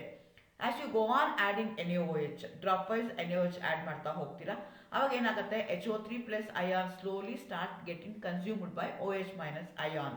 But the ಅನಲೈಟ್ is still acidic due to the predominance of HO3 plus ions. ಇಲ್ಲಿ ನಾನೇನು ಹೇಳ್ತಾ ಇದ್ದೀನಿ, ವೀಕ್ ಆ್ಯಸಿಡ್ ಇರೋದಕ್ಕೋಸ್ಕರ ನೀವು NaOHನ ಆ್ಯಡ್ ಮಾಡ್ತಾ ಹೋಗ್ತಾ ಇದ್ದೀರಾ. ಬಿಟ್ವೀನ್ 1 and 2 ನಾನು ಇಲ್ಲಿ ಹೇಳ್ತಾ ಇರೋವಂಥದ್ದು ಪಾಯಿಂಟ್ 1 and 2 NaOHನ ಆ್ಯಡ್ ಮಾಡ್ತಾ ಹೋಗ್ತಾ ಇದ್ದೀರಾ. NaOH ಆ್ಯಡ್ ಮಾಡ್ತಾ ಹೋದಂಗೆ ಏನಾಗುತ್ತೆ, HO3 ಪ್ಲಸ್ ಅಯಾನ್ ಕನ್ಸ್ಯೂಮ್ ಆಗ್ತಾ ಹೋಗುತ್ತೆ. But HO3 plus ion concentration ಏನಾಗಿದೆ, ಜಾಸ್ತಿ ಇದೆ. ಹಾಗಾಗಿ ನಿಮ್ದು ಕರ್ವ್ ಏನಿರುತ್ತಲ್ಲ, ಅದು ಅಸಿಡಿಕ್ ಕ್ಯಾರೆಕ್ಟರು ಅಥವಾ pH ಏನಾಗ್ತಾ ಹೋಗುತ್ತೆ, ಇನ್ಕ್ರೀಸ್ ಆಗ್ತಾ ಹೋಗುತ್ತೆ. Even though you are adding NaOH from the burette, NaOH concentration ಕಡಿಮೆ ಇದೆ, ಆಸಿಡ್ ಕಾನ್ಸಂಟ್ರೇಷನ್ ಜಾಸ್ತಿ ಇದೆ. ಹಾಗಾಗಿ ನಿಮ್ದು ಕರ್ವಲ್ಲಿ ಏನಾಗ್ತಾ ಹೋಗುತ್ತೆ, pH ಇನ್ಕ್ರೀಸ್ ಆಗ್ತಾ ಹೋಗುತ್ತೆ ಬಿಟ್ವೀನ್ 1 and 2. 2 ಬಂದಾಗ ನಿಮ್ಗೆ ಏನಾಗುತ್ತೆ, 2 ಬಂದಾಗ ಏನಾಗುತ್ತೆ, pH ಇನ್ನು ನ್ಯೂಟ್ರಲೈಸೇಷನ್ ಪಾಯಿಂಟ್ ರೀಚ್ ಆಗಿಲ್ಲ. ಆ ಪಾಯಿಂಟ್ಗೆ ನಾವೇನಂತ ಕರಿತೀವಿ, 2 ಅಂತ ಹೇಳ್ತೀವಿ. 1ನಲ್ಲಿ ಏನಾಗಿದೆ, pH ಲೋ ಇದೆ. As you go on adding NaOH add ಮಾಡ್ತಾ ಹೋದಂಗೆ ಏನಾಗುತ್ತೆ, HO3 ಪ್ಲಸ್ ಅಯಾನ್ ಕಾನ್ಸಂಟ್ರೇಷನ್ ಕಡಿಮೆ ಆದರೆ ಕಾನ್ಸಂಟ್ರೇಷನ್ HO3 ಪ್ಲಸ್ ಅಯಾನ್ಸ್ ಜಾಸ್ತಿ ಇರೋದಕ್ಕೋಸ್ಕರ there will be increase in the pH from 0.1 to 0.2. So neutralization ಆಗಿಲ್ಲ, ಆ ಪಾಯಿಂಟ್ ಬಂದಿದ್ದೀವಿ. ಈಗ 0.3 ಬರ್ತೀವಲ್ಲ, ಅದಕ್ಕೆ ನಾವು ಈಕ್ವಲೆಂಟ್ ಪಾಯಿಂಟ್ ಅಂತ ಕರಿತೀವಿ. ಈ ಪಾಯಿಂಟಲ್ಲಿ ಏನಾಗುತ್ತೆ ಅಂದರೆ, ಅಸಿಟಿಕ್ ಆ್ಯಸಿಡು ಮತ್ತು NaOH ಏನು ತೊಗೊಂಡಿದ್ವಲ್ಲ, ಅದು ಎಕ್ಸಾಕ್ಟ್ಲಿ ಈಕ್ವಲ್ ಮೋಲಾರಲ್ಲಿ ಇರುತ್ತೆ. ಆವಾಗ ಸಾಲ್ಟ್ ಮತ್ತು ವಾಟರ್ ಮಾತ್ರ ಇರುತ್ತೆ. ಸೊ ಆ ಸಾಲ್ಟ್ ಏನಾಗಿರುತ್ತೆ, CH3COO Na ಆಗಿರುತ್ತೆ. ಸೊ ಈಕ್ವಲೆಂಟ್ ಪಾಯಿಂಟಲ್ಲಿ ಏನಾಗುತ್ತೆ, ಸಾಲ್ಟ್ ಮತ್ತು ವಾಟರ್ ಫಾರ್ಮೇಷನ್ ಆಗಿರುತ್ತೆ. ಇಲ್ಲಿ ಏನಾಗ್ತಾ ಇದೆ ಅಂದರೆ, ಈ salt whatever the salt you have prepared, it's the salt of the weak acid. ನಿಮಗೆ ಗೊತ್ತಿದೆ, at the equivalent point the solution contains CH3COO Na salt. This dissociate into acetate ion CH3COO minus and sodium ions Na plus. ನಿಮಗೆ ಗೊತ್ತು, CH3COO minus is a conjugate base of a weak acid CH3COOH, which is relatively strong base. Thus, it reacts with water to produce the hydroxide ion, thus increasing the pH to approximately 9 at the equivalent point. Careful ಆಗಿ ನೋಡ್ಕೊಳ್ಳಿ, strong acid ಮತ್ತು strong base ಇದ್ದಾಗ equivalent point ಎಷ್ಟಕ್ಕೆ ಬಂತು, pH 7ಗೆ ಬಂತು. ಯಾಕೆ ಅಂತಂದರೆ, exactly same amount of OH minus, same amount of HO3 plus ions ಇತ್ತು in the case of strong acid versus strong base. ಆದರೆ ಇಲ್ಲಿ ತಗೊಂಡ್ರೆ ವೀಕ್ ಆ್ಯಸಿಡ್ ಇರೋದಕ್ಕೋಸ್ಕರ salt of a weak acid ಇದೆಯಲ್ಲ, it will become a strong base. ಹಾಗಾಗಿ reversible reaction ಆಗುತ್ತೆ. ನಿಮ್ಮದು acetate ion ಏನಿದೆಯಲ್ಲ, CH3COO ಮೈನಸ್ ಏನಿದೆಯಲ್ಲ, that again it reacts with water. ಅವಾಗ ಏನಾಗುತ್ತೆ, again it going to form the CH3COOH formation ಆಗುತ್ತೆ. Along with that, ನಮಗೆ OH minus ಬರುತ್ತೆ. As the concentration of the OH ions increases at the equivalent point, ಅವಾಗ ಏನಾಗುತ್ತೆ, automatically ನಿಮ್ಮ pH ಏನಾಗ್ತಾ ಹೋಗುತ್ತೆ, ಇನ್ಕ್ರೀಸ್ ಆಗುತ್ತೆ. It will come up to 9, approximately 9. Again depends upon the acid ನಾವು ಯಾವ್ದು ತೊಗೊಂಡಿದ್ದೀವಿ ಅನ್ನೋದ್ರ ಮೇಲೆ ಆಗುತ್ತೆ. ಅಪ್ರಾಕ್ಸಿಮೇಟ್ಲಿ 9 ತನಕ ನಿಮಗೆ ಬರ್ತಾ ಹೋಗುತ್ತೆ. ಆದರೆ ಸ್ಟ್ರಾಂಗ್ ಆ್ಯಸಿಡ್ ವರ್ಸಸ್ ಸ್ಟ್ರಾಂಗ್ ಬೇಸ್ನ ತೊಗೊಂಡ್ರೆ 7ಗೆ ಬಂದಿತ್ತು pH, ಆದರೆ ಇಲ್ಲಿ 9ಗೆ ಬರ್ತಾ ಇದೆ. ಯಾಕೆ ಅಂತಂದರೆ, ನಿಮಗೆ ಫಾರ್ಮೇಷನ್ ಆಗಿರೋಂಥ equivalent point, whatever the salt that you got, that salt is the weak acid, salt of a weak acid ಇದೆ, ಅದು ಡಿಸೋಸಿಯೇಟ್ ಆಗುತ್ತೆ. ಹಂಗಾಗಿ ಅದು ಕಾಂಜುಗೇಟ್ ಬೇಸ್ ಏನಿದೆಯಲ್ಲ, ಅದು ಸ್ಟ್ರಾಂಗ್ ಆಗುತ್ತೆ. Because of the conjugate base ಇರೋದಕ್ಕೋಸ್ಕರ, since it going to have OH minus ion, pH ಏನಾಗುತ್ತೆ, ಆಟೋಮೆಟಿಕಲಿ ಇನ್ಕ್ರೀಸ್ ಆಗುತ್ತೆ. ಅಟ್ ದಿ 0.4 ಏನಾಗ್ತಾ ಇದೆ, ಬಿಹೈಂಡ್ ದಟ್ ಪಾಯಿಂಟ್ ಈಗ ಏನಾಗ್ತಾ ಇದೆ, ನಿಮಗೆ ಈಕ್ವಲೆಂಟ್ ಪಾಯಿಂಟಲ್ಲಿ ಏನಾಗ್ತಿದೆ, ನಿಮ್ಮದು ಓ ಎಚ್ ಮೈನಸ್ ಅಯಾನ್ ಜಾಸ್ತಿ ಇದೆ, ಅದಕ್ಕೆ ಮತ್ತೆ ನೀವೇನು ಮಾಡ್ತಾ ಇದ್ದೀರಾ, ಓ ಎಚ್ ಮೈನಸ್ ಅಯಾನ್ಸ್ನ ಹಾಕ್ತಾ ಇದ್ದೀರಾ, ಆಟೋಮೆಟಿಕಲಿ ನಿಮ್ಮದು ಪಿ ಎಚ್ ಏನಾಗ್ತಾ ಹೋಗುತ್ತೆ, ಮತ್ತೆ ಇನ್ಕ್ರೀಸ್ ಆಗ್ತಾ ಹೋಗುತ್ತೆ. Curve is as similar to that of the strong acid versus strong ಬೇಸೇ ಆಗುತ್ತೆ. ಇಲ್ಲಿ ನೋಡ್ಕೊಳ್ಳಿ, I am comparing the graph curve of the weak acid strong base, strong acid strong ಬೇಸ್ನ ಕಂಪೇರ್ ಮಾಡಿದ್ರೆ ಏನಾಗುತ್ತೆ ಅಂತ ನೋಡ್ಕೊಳ್ಳಿ.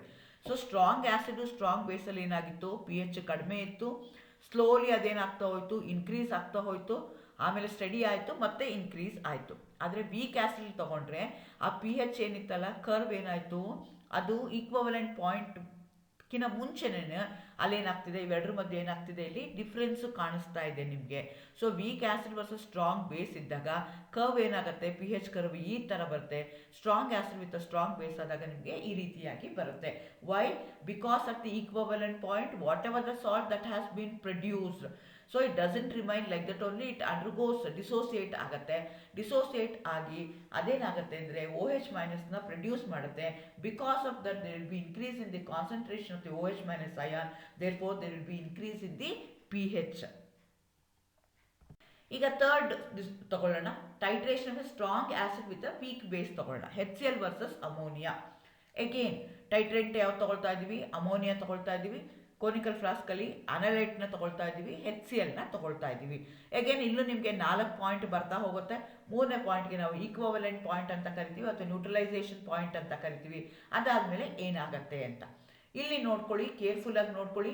ನಿಮ್ಮದು ಪಿ ಎಚ್ ಕರ್ವ್ ಏನಾಗಿದೆಯಲ್ಲ, which is less than that of the strong acid versus strong base. Strong acid versus strong ಬೇಸಲ್ಲಿ ಏನಾಗ್ತಿತ್ತು, around 2 start ಆಗ್ತಾ ಇತ್ತು.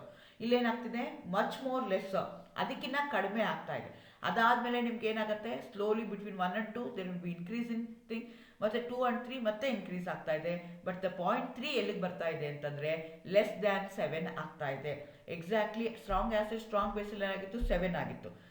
ವೀಕ್ ಆಸಿಡ್ ಸ್ಟ್ರಾಂಗ್ ಬೇಸಲ್ಲಿ ಏನಾಯಿತು, ಅರೌಂಡ್ 9 ಆಯಿತು. ಆದರೆ ಇಲ್ಲೇನಾಗ್ತಿದೆ, ಸ್ಟ್ರಾಂಗ್ ಆಸಿಡ್ ವೀಕ್ ಬೇಸ್ ತಗೊಂಡಾಗ ಮತ್ತೆ ಪಿ ಎಚ್ ಏನಾಯಿತು, ಅಟ್ ಈಕ್ವಲೆಂಟ್ ಪಾಯಿಂಟು ಡಿಕ್ರೀಸ್ ಆಗ್ತಾ ಇದೆ, ಮತ್ತೆ 0.4 ಆ್ಯಸ್ ಯೂಶುವಲ್ ಅದು ಇನ್ಕ್ರೀಸ್ ಆಗ್ತಾ ಇದೆ. ಯಾಕಾಗತ್ತೆ ಈಗ ನೋಡ್ಕೊಳ್ತಾ ಹೋಗೋಣ. 0.1 ಏನಾಗ್ತಾ ಇದೆ ಅಂದರೆ ಅಮೋನಿಯಾ ಆ್ಯಡ್ ಮಾಡಿಲ್ಲ ನಾವು. ಸೊ ಅಮೋನಿಯಾ ಆ್ಯಡ್ ಮಾಡಿಲ್ಲ ಅಂದರೆ ಏನಾಗ್ತದೆ, HO3+ ಅಯಾನ್ಸ್ ಆಗ್ತಿದೆ, that has been produced because of the dissociation with the water, HCl, dissociation of HCl with water, HO3+ Cl- ಬರ್ತಾ ಇದೆ. ಸೊ ಹಾಗಾಗಿ ನಿಮ್ಗೆ ಏನಾಯಿತು, HO3+ ಅಯಾನ್ಸ್ ಇದೆ. ಆ HO3+ ಅಯಾನ್ಸ್ ಇರೋದಕ್ಕೋಸ್ಕರ ಅದೇನಾಗಿರುತ್ತೆ, ಬೇಸಿಕ್ ಅಸಿಡಿಕ್ ಇನ್ ನೇಚರ್ ಇರುತ್ತೆ, ಹಂಗಾಗಿ ಪಿ ಎಚ್ ಕಡಿಮೆ ಇರುತ್ತೆ. ಆದರೆ ಇಲ್ಲಿ ನಾವು ಏನು ತೊಗೊಳ್ತಾ ಇದ್ದೀವಿ, ಸ್ಟ್ರಾಂಗ್ ಆ್ಯಸಿಡ್ ತೊಗೊಳ್ತಾ ಇದ್ದೀವಿ. ಸ್ಟ್ರಾಂಗ್ ಆ್ಯಸಿಡ್ಗೋಸ್ಕರ ಕಂಪ್ಲೀಟ್ ಡಿಸೋಸಿಯೇಟ್ ಆಗಿರುತ್ತೆ, HO3+ ಅಯಾನ್ ಕಾನ್ಸಂಟ್ರೇಷನು ಜಾಸ್ತಿ ಇರುತ್ತೆ, ಹಾಗಾಗಿ ಪಿ ಎಚ್ ಏನಾಗಿರುತ್ತೆ, ಕಡಿಮೆ ಇರುತ್ತೆ. ಈಗ ಏನು ಮಾಡ್ತಾ ಇದ್ದೀನಿ, ಬಿಟ್ವೀನ್ 1 and 2 NaOHನ ಆ್ಯಡ್ ಮಾಡ್ತಾ ಅಮೋನಿಯಾನ ಏನು ಮಾಡ್ತಾ ಇದ್ದೀನಿ ನಾನು, ammonia is a weak base, ಅದನ್ನು ಸ್ಲೋಲಿ ನಾನು ಆ್ಯಡ್ ಮಾಡ್ತಾ ಇದ್ದೀನಿ ಬ್ಯೂರೇಟಿಂದ. ಸ್ಲೋಲಿ ಆ್ಯಡ್ ಮಾಡ್ತಾ ಹೋದಂಗೆ ಏನಾಗುತ್ತೆ, HO3+ ಅಯಾನ್ಸ್ ಏನಾಗುತ್ತೆ, ಗೆಟಿಂಗ್ ಕನ್ಸ್ಯೂಮ್ಡ್ ಬೈ ಅಮೋನಿಯಾ. ಅವಾಗ ಏನಾಗುತ್ತೆ, ಅದು ಏನಾಗುತ್ತೆ, NH4+ ವಾಟರ್ನ ಪ್ರೊಡ್ಯೂಸ್ನ ಮಾಡುತ್ತೆ. This is between 1 and 2. So ಇಲ್ಲೇನಾಗ್ತಾ ಇದೆ, ಅಮೋನಿಯಂ ಫಾರ್ಮೇಷನ್ ಆಗ್ತಾ ಇರೋದಕ್ಕೋಸ್ಕರ HO3+ ಅಯಾನ್ಸ್ ಇದೆ, ಕಾನ್ಸಂಟ್ರೇಷನ್ ಆಫ್ HO3+ ಅಯಾನ್ಸು ಜಾಸ್ತಿ ಇದೆ compare to that of NH4+. ಯಾಕೆಂದರೆ ammonia is a weak, complete dissociate ಆಗ್ತಾ ಇಲ್ಲ. ಸೊ ಹಂಗಾಗುತ್ತೆ ಬಿಟ್ವೀನ್ 1 and 2 ನಿಮ್ದು ಏನು ತೊಗೊಳ್ತಿರಲ್ಲ, ಅಲ್ಲೇನಾಗುತ್ತೆ, there will be concentration of H3O+ ಏನಿದೆಯಲ್ಲ ಅದೇನಾಗ್ತಾ, ಅಥವಾ H+ ಅಯಾನ್ ಕಾನ್ಸಂಟ್ರೇಷನ್ ಏನಿದೆಯಲ್ಲ ಅದು ಏನಾಗ್ತಾ ಇರುತ್ತೆ, ಜಾಸ್ತಿ ಇರುತ್ತೆ compare to that of NH4+. 0.2 ಏನಾಗುತ್ತೆ ನಿಮಗೆ, 1 and 2ಗೆ ಏನಾಗುತ್ತೆ, slowly there will be increase in p H because of the form. ಹೇಳ್ತಾ ಹೋಗೋಣ. 0.1 ನೀವು ಗ್ರಾಫ್ನ ನೆನ್ಪಿಟ್ಕೋಬೇಕು, ಇಲ್ಲಿ ಚಿತ್ರದಲ್ಲಿ ಕೆಳಗಡೆ ಹಾಕಿದ್ದೀನಿ ನೋಡ್ಕೊಳ್ಳಿ. 0.1 ಏನಾಗ್ತಾ ಇದೆ ಅಂತಂದರೆ NaOH ಆ್ಯಡ್ ಮಾಡೋಕ್ಕೆ ಶುರು ಮಾಡಿಲ್ಲ. ಸೊ ಹಾಗಾಗಿ ನಮ್ಮ ಹತ್ರ ಕೋನಿಕಲ್ ಫ್ಲಾಸ್ಕಲ್ಲಿ ಇರುವಂಥದ್ದು ಯಾವುದು, HCl ಏನಾಗಿದೆ, ವಾಟರ್ ಜೊತೆಗೆ ರಿಯಾಕ್ಟ್ ಆಗಿ HO3+ Cl- ಕೊಡ್ತಾ ಇದೆ. HO3+ is acidic in nature, because ನಾನು ಡೈರೆಕ್ಟಾಗಿ HCl ತೊಗೊಂಡಿಲ್ಲ, ಹ್ಯಾವ್ ಟೇಕನ್ HCl ಸೊಲ್ಯೂಷನ್. ಹಾಗಾಗಿ HCl ಸೊಲ್ಯೂಷನಲ್ಲಿ ಏನಾಗಿರುತ್ತೆ, Cl- ಅಯನು HO3+ ಅಯಾನ್ಸ್ ಇರುತ್ತೆ. HO3+ is acidic in nature, acidic ಆಗ್ತಾ ಇದೆ. ಸೊ ಆ NH4+ at the equivalent point the solution has only ammonium salt and chloride ions. ಏಕೆಂದರೆ ammonia ಜೊತೆಗೆ ನಮಗೆ ಕ್ಲೋರೈಡ್ ರಿಯಾಕ್ಟ್ ಆಗ್ತಾ ಇದೆ, HCl ರಿಯಾಕ್ಟ್ ಆಗ್ತಾ ಇದೆ. ಹಾಗಾಗಿ ನಿಮ್ಗೆ ಏನಾಗುತ್ತೆ, Cl ಮೈನಸ್ ಇರುತ್ತಿಲ್ಲ. The ammonium ion NH4 plus is a conjugate acid of a weak base ammonia. NH4 plus is relatively strong acid. Thus the NH4 plus will react with water to produce the hydronium ion, making solution acidic in nature. ಇಲ್ಲಿ equivalent point ಅಲ್ಲಿ ಏನಾಗ್ತಾ ಇದೆ ಅಂತ ಇಲ್ಲಿ ನೋಡ್ಕೊಳ್ಳಿ. Equivalent point ಅಲ್ಲಿ ಏನಾಗ್ತಾ ಇದೆ, ನಿಮ್ಮ ಅಮೋನಿಯಾ ಏನ್ ಮಾಡ್ತಾ ಇದೆ, ನಿಮ್ಮ ಅಮೋನಿಯಾ ಯಾವ್ದ್ರ ಜೊತೆಗೆ ರಿಯಾಕ್ಟ್ ಆಗ್ತಾ ಇದೆ, HCl ಜೊತೆಗೆ ರಿಯಾಕ್ಟ್ ಆಗ್ತಾ ಇದೆ. ಸೊ HCl ಯಾವ ಫಾರ್ಮಲ್ಲಿ ಇದೆ, ಅದು H3O ಪ್ಲಸ್ ಫಾರ್ಮಲ್ಲಿ ಇದೆ. ಅದಕ್ಕೆ ನೀವು ಅಮೋನಿಯಾ ಆ್ಯಡ್ ಮಾಡ್ತಾ ಹೋದಂಗೆ ಏನಾಗ್ತಾ ಹೋಗುತ್ತೆ, NH4 ಪ್ಲಸ್ ಫಾರ್ಮೇಷನ್ ಆಗ್ತಾ ಹೋಗುತ್ತೆ. ಆ NH4 ಪ್ಲಸ್ ಏನಿದೆಯಲ್ಲ ದಟ್ಸ್ ಎ ಸ್ಟ್ರಾಂಗ್ ಆಸಿಡ್. ಹಾಗಾಗಿ ಅದು ಡಿಸೋಸಿಯೇಟ್ ಆಗಿ HO3 ಪ್ಲಸ್ನ ಕೊಡುತ್ತೆ, which is highly acidic in nature. ಹಾಗಾಗಿ ಅಟ್ ದಿ ಈಕ್ವಲೆಂಟ್ ಪಾಯಿಂಟ್ ನಿಮ್ಮದು pH ಏನಾಗುತ್ತೆ, ಡಿಕ್ರೀಸ್ ಆಗುತ್ತೆ. ಇಟ್ ಈಸ್ ಲೆಸ್ ದ್ಯಾನ್ 6 ನಿಮಗೆ ಆಗ್ತಾ ಹೋಗುತ್ತೆ. Again I am comparing strong acid strong base ಇದ್ದಾಗ ಕಂಪ್ಲೀಟ್ ಡಿಸೋಸಿಯೇಟ್ ಆಗ್ತಾ ಇದೆ. pH ಈಕ್ವಲೆಂಟ್ ಪಾಯಿಂಟಲ್ಲಿ 7 ಇರುತ್ತೆ ಎಕ್ಸಾಕ್ಟ್ಲಿ. ಈಗ ವೀಕ್ ಆ್ಯಸಿಡ್ ಸ್ಟ್ರಾಂಗ್ ಬೇಸ್ ತೊಗೊಂಡ್ವಿ ಅಂತ ಇಟ್ಕೊಳ್ಳೋಣ. ಆವಾಗ ಏನಾಗುತ್ತೆ, ವೀಕ್ ಆ್ಯಸಿಡ್ ಏನಾಗ್ತಾ ಇದೆ, ಕಂಪ್ಲೀಟ್ಲಿ ಡಿಸೋಸಿಯೇಟ್ ಆಗಲ್ಲ. ಹಾಗಾಗಿ ನಿಮಗೆ ಏನು ಸಾಲ್ಟ್ ಫಾರ್ಮೇಷನ್ ಆಗುತ್ತಲ್ಲ, CH3COO Na ಏನು ಬಂತಲ್ಲ, ಅದು ಡಿಸೋಸಿಯೇಟ್ ಆಗಿಬಿಟ್ಟು ನಿಮಗೆ basic ions OH minus ions ಏನಿದೆಯಲ್ಲ ಅದು ಇನ್ಕ್ರೀಸ್ ಆಗುತ್ತೆ. ಹಾಗಾಗಿ ಆ ಕೇಸಲ್ಲಿ ನಿಮ್ಗೆ ಏನಾಗುತ್ತೆ, ಈಕ್ವಲೆಂಟ್ ಪಾಯಿಂಟಲ್ಲಿ pH ಇನ್ಕ್ರೀಸ್ ಆಗುತ್ತೆ. ಆದರೆ ಈ ಕೇಸಲ್ಲಿ ಸ್ಟ್ರಾಂಗ್ ಆಸಿಡು ವೀಕ್ ಬೇಸ್ನ ತಗೊಂಡಾಗ ಇಲ್ಲೇನಾಗುತ್ತೆ ಅಂತಂದರೆ HO3 ಪ್ಲಸ್ ಅಸಿಡಿಕ್ ನೇಚರು ಜಾಸ್ತಿ ಆಗುತ್ತೆ ಅಟ್ ದಿ ಈಕ್ವಲೆಂಟ್ ಪಾಯಿಂಟ್. ಹಾಗಾಗಿ ನಿಮ್ಮದು pH ಏನಾಗುತ್ತೆ ಆಗುತ್ತೆ. ಮತ್ತು 4th ಪಾಯಿಂಟಿಗೆ ಬಂದರೆ as usual there is no change. 4th ಪ್ಲೇಸಿಗೆ ಬಂದರೆ ಈಕ್ವಲೆಂಟ್ ಪಾಯಿಂಟ್ ಆದಮೇಲೆ ನೀವು ಅಮೋನಿಯಾ ಆ್ಯಡ್ ಮಾಡ್ತಾ ಹೋಗ್ತಾ ಇದ್ದೀರಾ ಬ್ಯೂರೆಟಿಂದ.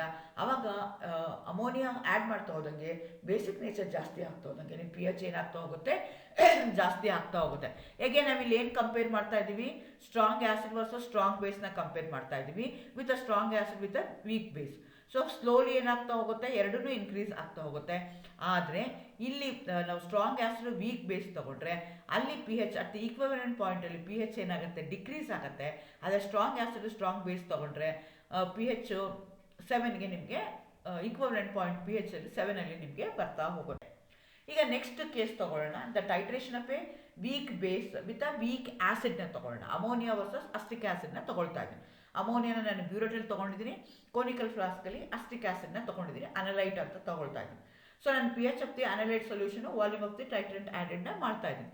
ಸೊ ನನ್ನ ಫಸ್ಟ್ ಕೇಸಲ್ಲಿ ಏನಾಗ್ತಾ ಇದೆ, ಇಲ್ಲಿ ಪಾಯಿಂಟ್ಸೇ ಬರೋದಿಲ್ಲ. ಈಗ ಅಮೋನಿಯಾ ಇದೆ, ammonia is highly basic in nature. So ಹಾಗಾಗಿ ಅದ್ರದ್ದು pH ಏನಾಗಿರುತ್ತೆ, ಜಾಸ್ತಿ ಇರುತ್ತೆ.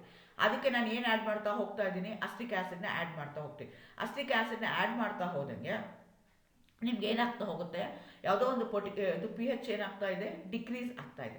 ಯಾವುದೋ ಒಂದು ಪರ್ಟಿಕ್ಯುಲರ್ ಪಾಯಿಂಟಲ್ಲಿ ಈಕ್ವಲೆಂಟ್ ಪಾಯಿಂಟಲ್ಲಿ ಬಂದಾಗ ಸೊ ನಿಮಗೆ ಕಂಪ್ಲೀಟ್ಲಿ ಏನಾಗುತ್ತೆ, ಅಲ್ಲಿ ಸಾಲ್ಟ್ ಫಾರ್ಮೇಷನ್ ಆಗುತ್ತೆ. ಆ ಪಾಯಿಂಟ್ಗೆ ನಾನು ಏನಂತ ಕರಿತೀನಿ, ಈಕ್ವಲೆಂಟ್ ಪಾಯಿಂಟ್ ಅಂತ ಕರಿತೀನಿ. ಸೊ ಆ ಪಾಯಿಂಟ್ಗೆ ನಾನು ಏನಂತ ಕರಿತೀನಿ ಅಂದರೆ a point of inflection at the equivalent point. So ನಿಮಗೆ ಸ್ಟೀಪ್ ಬರೋದೇ ಇಲ್ಲ, there won't be change in pH ಆಗೋದೇ ಇಲ್ಲ. ಹಾಗಾಗಿ ವೀಕ್ ಆ್ಯಸಿಡ್ ಮತ್ತು ವೀಕ್ ಬೇಸ್ ತೊಗೊಂಡು ನಾನು ಟೈಟ್ರೇಷನ್ ಕರ್ವ್ ತೊಗೊಂಡು ಅದರಿಂದ ಏನಾದರೂ ಇನ್ಫಾರ್ಮೇಷನ್ ಗ್ಯಾದರ್ ಮಾಡ್ತೀನಾ ಆಗುತ್ತಾ ಅಂತ ನಾನು ಮಾಡೋದಕ್ಕೆ ಕಷ್ಟ ಆಗುತ್ತೆ. ಸೊ ಹಾಗಾಗಿ ನನಗೆ titration curve with respect to acid base titration ತೊಗೊಂಡ್ರೆ ಸ್ಟ್ರಾಂಗ್ ಆ್ಯಸಿಡ್ ವರ್ಸಸ್ ಸ್ಟ್ರಾಂಗ್ ಬೇಸ್ದು ನಾನು pH ಐಡೆಂಟಿಫೈ ಮಾಡ್ಬೋದು, ವೀಕ್ ಆ್ಯಸಿಡ್ ಸ್ಟ್ರಾಂಗ್ ಆ್ಯಸಿಡ್ದು ಮಾಡ್ಬೋದು, ಅಥವಾ ಸ್ಟ್ರಾಂಗ್ ಆ್ಯಸಿಡ್ ವೀಕ್ ಬೇಸ್ದು ಮಾಡ್ಬೋದು. ಆದರೆ ಎರಡೂ ವೀಕ್ ಆಗಿದ್ದಾಗ ನನಗೆ ಆ ಸ್ಟೀಪೇ ಬರೋದಿಲ್ಲ, ಪಾಯಿಂಟ್ಸೇ ಬರೋದಿಲ್ಲ, ಈಕ್ವಲೆಂಟ್ ಪಾಯಿಂಟ್ ಬರುತ್ತೆ. ಬಟ್ ನಾನು ಆ pHನ ಅನಲೈಸ್ ಮಾಡೋವಂಥದ್ದು ಕಷ್ಟ ಆಗುತ್ತೆ ಯೂಸಿಂಗ್ ದಟ್ ಪರ್ಟಿಕ್ಯುಲರ್. ಸೊ ಈಗೆಲ್ಲ ಸಮರೈಸ್ ಮಾಡೋದಾದರೆ, ನನಗೆ ಏನು ಹೇಳಿದ್ದೀನಿ ಅದನ್ನೆಲ್ಲ ಸಮರೈಸ್ ಮಾಡೋದಾದರೆ, A titration curve is A plot showing the change in pH of the solution in a conical flask as the reagent is added from the burette. Titrant ಅಂತ ಕರಿತೀವಿ, ಅನಲೈಟ್ ಅಂತ ಕರಿತೀವಿ. ಸೊ ನಾನು ಟೈಟ್ರೇಷನ್ ಗ್ರಾಫ್ ಏನು ಹಾಕ್ತೀನಿ, change in pH of the ಅನಲೈಟ್ನ ತಗೊಳ್ತೀನಿ, which I am going to take it in a conical flask that against the volume of the titrant that I have taken in the burette, where I am going to drop from the burette. The titration curve can be used to determine the equivalent points of an acid-base reaction. ಅದು strong ಇರ್ಬೋದು, ಎರಡೂ strong ಇರ್ಬೋದು, ಎರಡೂ weak ಇರ್ಬೋದು. ಒಂದು strong ಒಂದು weak ಇದ್ರೂ ನಾನು ಈಕ್ವಲೆಂಟ್ ಪಾಯಿಂಟ್ ಐಡೆಂಟಿಫಿಕೇಶನ್ ಮಾಡೋದಕ್ಕೋಸ್ಕರ ಟೈಟ್ರೇಷನ್ ಕರ್ವ್ ಯೂಸ್ ಮಾಡ್ಬೋದು ಫಸ್ಟ್ ಅಪ್ಲಿಕೇಶನ್. ಎರಡನೇದು ಅದರಿಂದ ಏನು ಡಿಟರ್ಮೈನ್ ಮಾಡ್ಬೋದು ಅಂದರೆ I can determine the P H of the solution. Equivalent point depend upon the strength of an acid or strength of the base used in the titration. For a strong base titration ಗೆ pH 7 ಇರುತ್ತೆ at the equivalent point. Weak acid to strong base ಗೆ pH greater than 7 ಇರುತ್ತೆ. ಅದೇ ಥರ strong acid weak ಬೇಸ್ಗೆ less than 7 ಇರುತ್ತೆ. So ಈ ರೀತಿಯಾಗಿ ನನಗೆ ಎರಡು ಪಾಯಿಂಟು ಗೊತ್ತಾಗುತ್ತೆ. ಒಂದು ಈಕ್ವಲೆಂಟ್ ಪಾಯಿಂಟ್ ಎಲ್ಲಿದೆ ಅಂತ ಗೊತ್ತಾಗುತ್ತೆ. ಅದರದ್ದು P H at the equivalent point I can easily find out using the titration curve. I think clear ಆಗಿದೆ ಅಂತ ಅನಿಸುತ್ತೆ. ಇನ್ನೂ ಏನಾದರೂ ಡೌಟ್ಸ್ ಇದ್ದರೆ ಮತ್ತೆ ಕೇಳಿ. ಹೇಗೆ ನೆಕ್ಸ್ಟ್ ಎಪಿಸೋಡಲ್ಲಿ ನಾನಿವತ್ತು acid base titration with respect to p H ಮಾಡಿದ್ದೀನಿ. ಅದೇ ಥರ ರೆಡಾಕ್ಸ್ ಟೈಟ್ರೇಷನ್ದು ಪಿ ಎಚ್ ಏನಾಗುತ್ತೆ, ಸೊ ಬೇಸ್ಡ್ ಆನ್ ದಟ್ ನಂದು ಟೈಟ್ರೇಷನ್ ಕರ್ವ್ ಏನಾಗುತ್ತೆ ಅದ್ರ ಬಗ್ಗೆ ಹೇಳೋಣ ಅಂತ ಅಂದ್ಕೊಳ್ತಾ ಇದ್ದೀನಿ. Thank you, all the best.